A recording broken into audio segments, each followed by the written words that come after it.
Alessio, Marcus, representing Children's Parliament.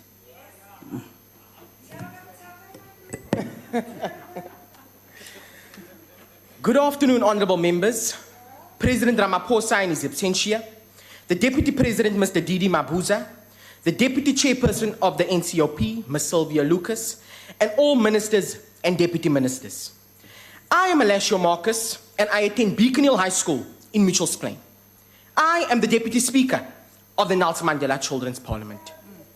Thank you very much, Comrade Gade, for your powerful speech. Today we are here as men to address the burning issues within our country. But before I address these issues, I would like to speak about the NPAC, the National Plan of Action for Children. The NPAC provides a complete framework for the incorporation of all policies and plans developed by government departments and civil society to advance the well-being of children. We are happy to announce that the NPAC has been approved by Cabinet and will be launched in the next National Nelson Mandela Children's Parliament set to take place in this very chamber. We would like to acknowledge all efforts made to institutionalize our Parliament in the Parliament's calendar. I will now be addressing the issue of gender-based violence, femicide, and child murders. We have witnessed so many children die as a result of gender-based violence, and what is so sad to see is that on a daily basis, children are dying at the hands of their family members, gangsters, and even law enforcement officers. But we as South Africans need to come to the realization that the only way we will be able to combat gender-based violence is if we fix the three systems that are needed in order to fight gender-based violence.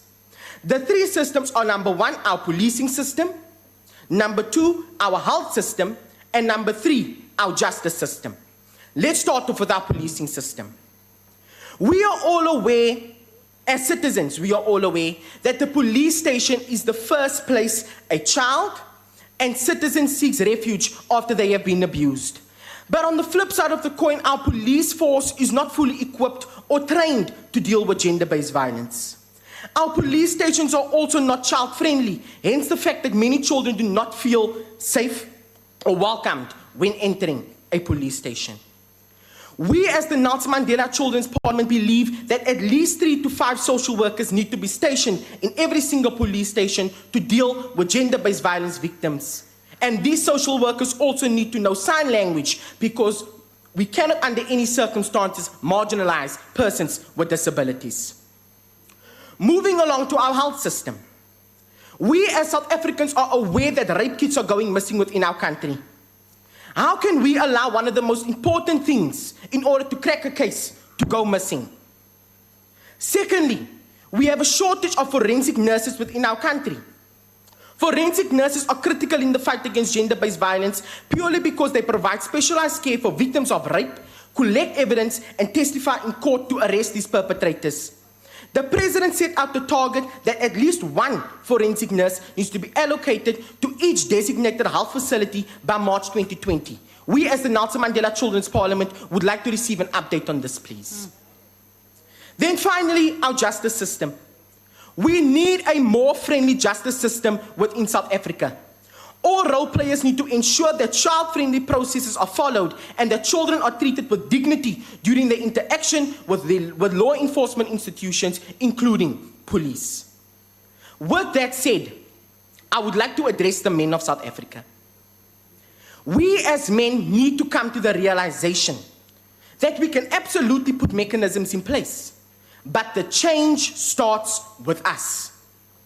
Men need to understand that before a woman is a woman is a human.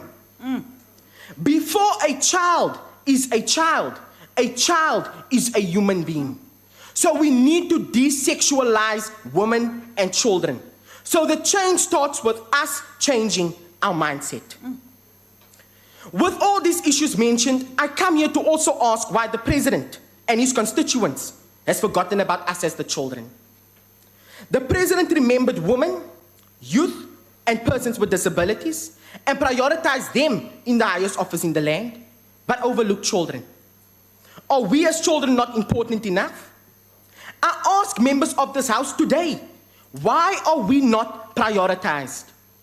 I am of the state that children belong in the same category as women, youth, and persons with disabilities because we are one of the most vulnerable groups, yet we are the last to be thought of. I call on the Honourable President to please remember us.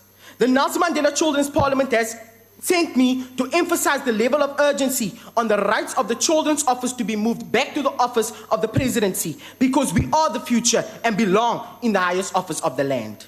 Like back in the day when Tata Madiba was the president. We as the Nelson Mandela Children's Parliament will also be having our own parliamentary seating. And we publicly request the presence of President Cyril Ramaphosa, the Deputy President, Mr. David Mabuza, the Chief Justice, Mr. Mkhweng, including all ministers, deputy ministers, and portfolio committee chairs. I will now be ending off in saying, and I'll be leaving you all with my favorite quote. Believe when others doubt. Work when others refuse. Save when others waste. Stay when others go. And you will win when others lose. Wow. I would like to just, in ending, I would like to just say to the matrics, we wish you all the very best for your papers, your upcoming papers. And in ending, I would like to end off with saying that we as the Nelson Mandela Children's Parliament are here as the children, for the children, to make the children. Thank you very much. Thank you. Mr. Bizo Bomela.